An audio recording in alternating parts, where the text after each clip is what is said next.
Cronus Network. Hello all and welcome to the Spoiler Room. This is a new post-review segment in which we will dive deep into the details of a given film.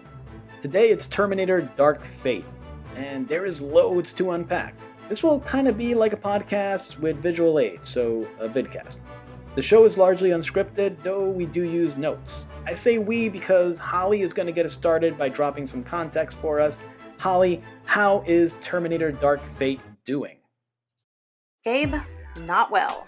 It's actually kinda, I believe the appropriate term is bombing. Opening weekend totals $29 million. Production budget, $185 million.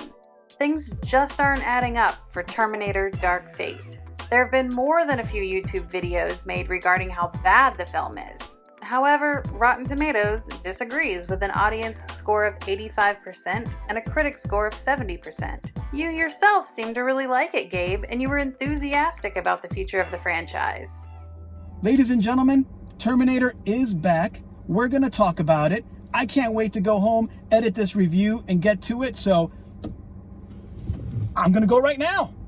I can't wait to do a spoiler discussion because I really want to get into the details of this, because there are some things that they did that I really enjoyed, and there are some things that were kind of lacking. So it's not all roses, but as a longtime Terminator fan, I am so glad that this movie did not suck, and I am so happy that Terminator seemingly has a future again, and this is supposed to spur off a new franchise. This is pretty much a soft reboot, so if people go out and support the movie, we could get more Terminator. Unfortunately, due to poor box office, the chances of Dark Fate getting a follow-up are slim to none. However, stranger things have happened, and we don't know what the worldwide totals for the film will end up being. Though it is estimated that Terminator Dark Fate will likely lose well over $100 million when all is said and done. If I had to guess, I'd say the franchise has been terminated. Any thoughts on why the film is failing, Gabe? I do, Holly. This flick is a solid sci-fi action movie. However, its back-to-basic approach has proven to do little to inspire a desire to view from the general public. In truth, the film does have some serious weaknesses, but not enough people are going to see the flick that is the problem currently. I mean, how would anyone know? In fact, most of what has come out about this film is rather positive. While some are trashing it, those that are doing so largely by basing their criticism on a comparison to the original Terminator and its near-perfect quintessential sequel, Terminator 2. Those original Terminator flicks, they were like lightning in a bottle. Terminator Dark Fate is a soft reboot. It just needed to be good. This film did its job in a sense, but it didn't provide a compelling enough narrative as to bring old fans back. I was enthusiastic about the flick. I recognized its issues, but I was fanboying so hard that I don't think I felt the weight of said issues as profoundly as I have on subsequent views. It may sound like I am backpedaling on whether or not I enjoyed this film, but that is not the case. I enjoyed the film and I will defend this flick. In order to really understand what's wrong with Dark Fate, we need to put it all into context, and bear with me because there's loads leading up to the failure of Dark Fate.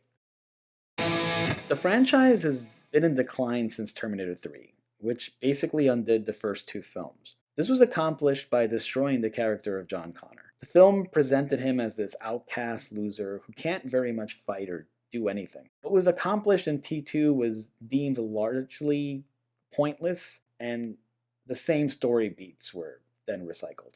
They killed Sarah Connor between films. I mean, this may have been necessary due to Linda Hamilton not wanting to return, but then you have to ask if this is really the story you want to be telling.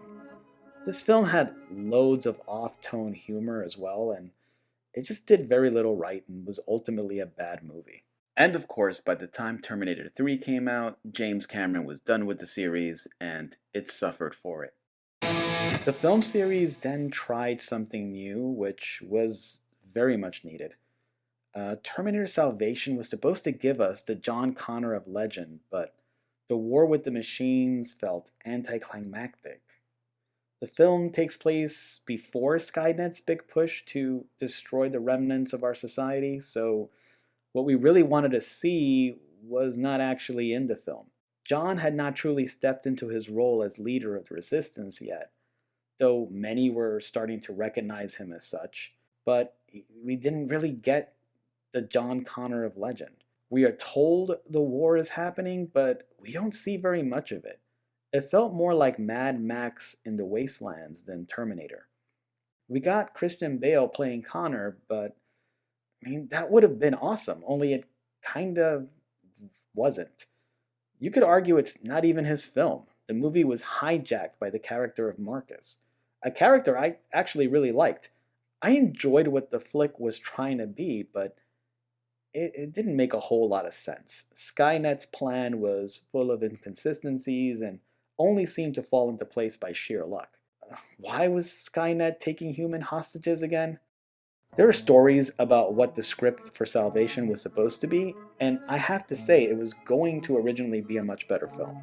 Still, I dug the aesthetic of the flick, and it dared to explore the future of Terminator. It was a great idea and concept, but lost its edge in structure and execution. The film was ultimately disappointing.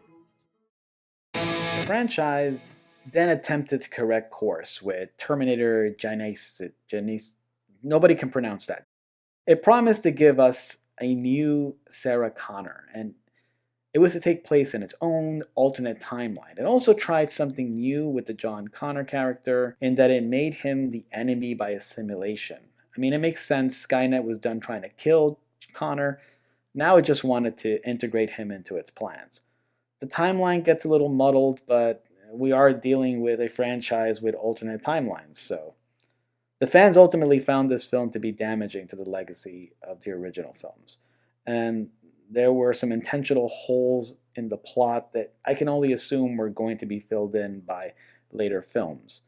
Genite, that particular Terminator movie was supposed to once again launch a new era for the franchise, but it may have actually been what killed Terminator, and one of the biggest reasons why Dark Fate is failing now.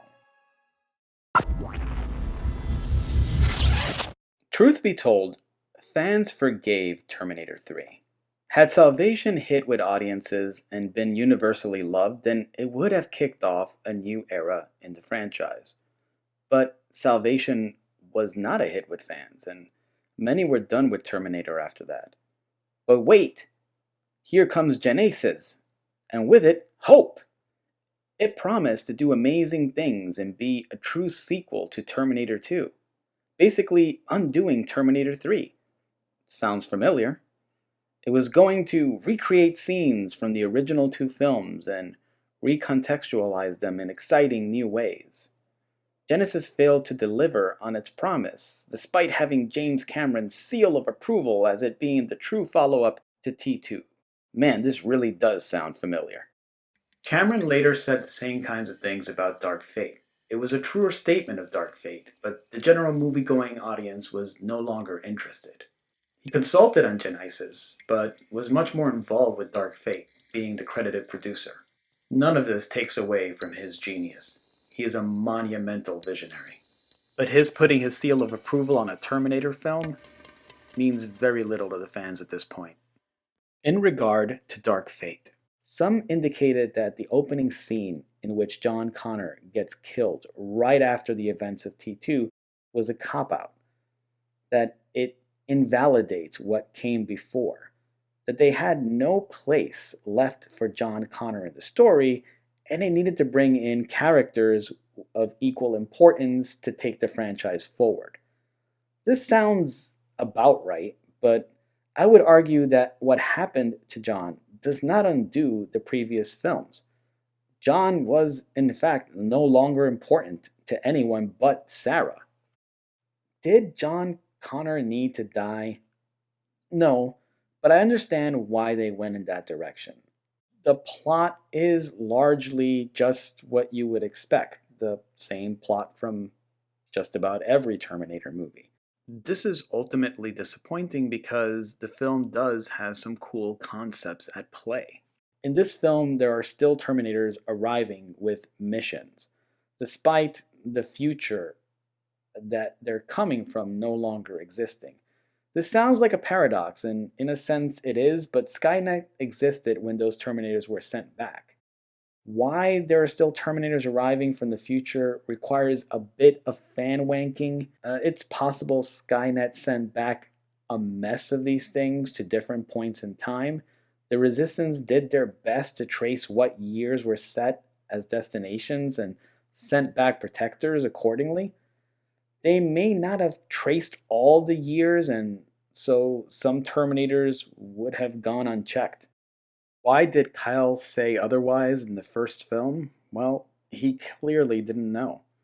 As far as he knew, it was just him and the T-800. These are important plot variables because in this flick, it's made clear that Sarah has been fighting Terminators. In fact, it's been her mission since the death of John.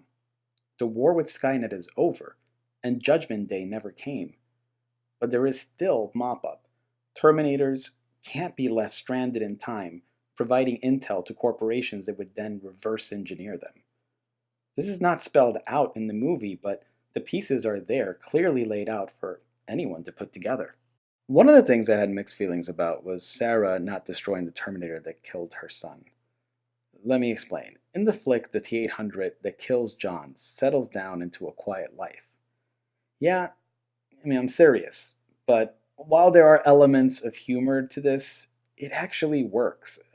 He has an adopted family, and while he states that it's not a sexual relationship, he has clearly developed loyalties to these humans, a human woman and her son.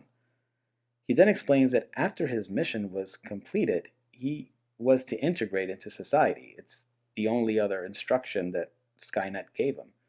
He had no further orders, and in a sense was free to develop. In doing so, the AI that he actually is developed a sort of conscience and felt something that could be called remorse. He had intel, presumably in his data banks, regarding the arrival of other T-800s. So he began to send Sarah encrypted text messages with the time and place in which she may intercept these T-800s. He ended these texts with the line, "For John." Sarah had no way of knowing who was sending these text messages, but destroying Terminators had been her mission, and doing it for John likely gave it personal meaning. She had saved the world, but lost everything she loved in the process. As I said, my issue is that Sarah didn't get to kill the Terminator that killed her son.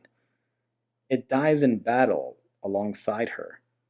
It's true killing him would have been a shallow victory at that point. It had literally evolved into something else.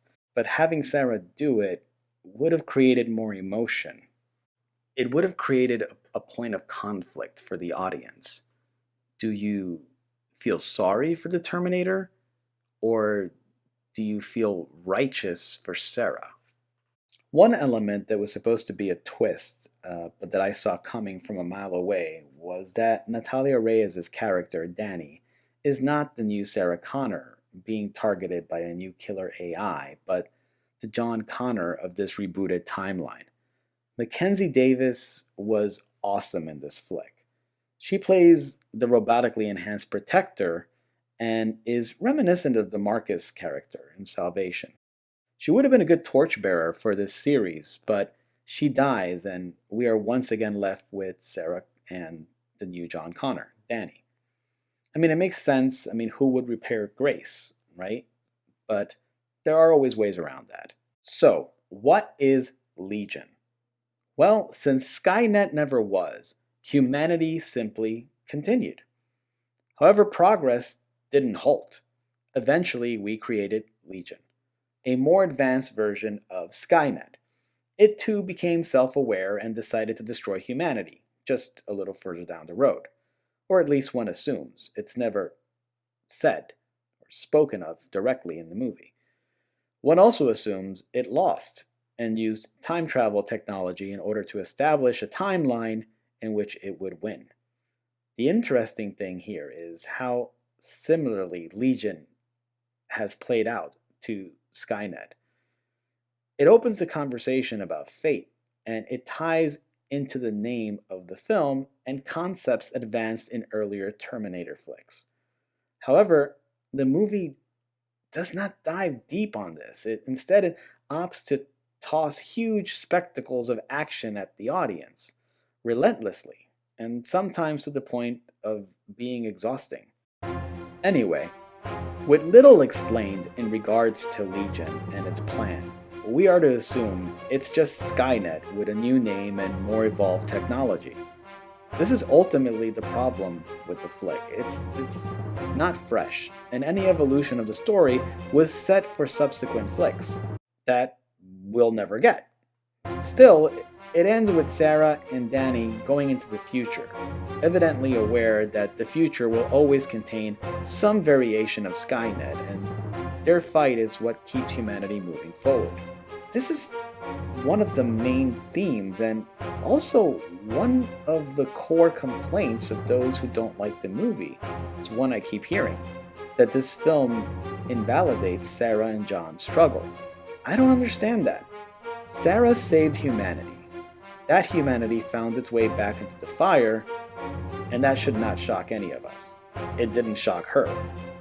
It's not like anyone knows what she and John did, so how would anyone have learned from it? Meanwhile, humans are being born, others are living to the end of their lives, people are getting married, people are loving and living and feeling, and Sarah and John gave them that. Decades of extra life. Just because one fight ends doesn't mean another one won't begin.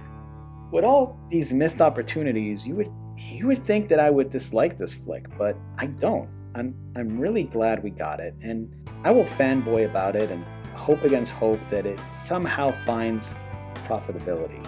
Hope you all enjoyed this deep dive into Terminator Dark Fate. And with that, I ask, Holly, we're about done here, so wrap it up for us, won't you? Well, that about sums it up. This has been the spoiler discussion for Terminator Dark Fate. Hit that like button, subscribe, and turn on notifications. The only way the show will grow is if you all share it with other film fans. Let us build a film community. Thank you for watching Gabe's Filmcast on Cronus Network.